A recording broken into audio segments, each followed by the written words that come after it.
sau đó mà một tư hệ là công cụ mẹ để nói rằng xử lý vào cô thì nó chỉ tao ít trong YouTube nên thế là tất nhiên mà cô chỉ tao khi rằng thì cho nên là cô dạy tôi và nhìn nhá xong câu lấy giờ không câu chỉ là sẽ biết sự được tâm mong thia cho nên là cụ thể nó sẽ đại thì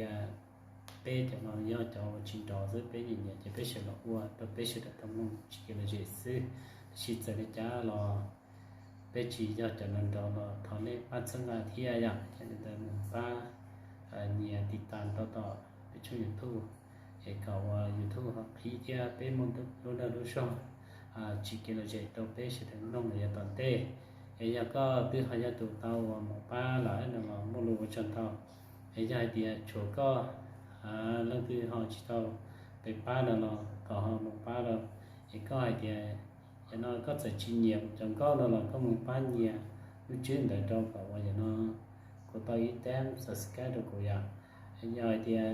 có hai điều nhiều của chẳng có thì nhật cùng đâu cũng thiên là nó cũng bao nhiêu cả vào lúc trước để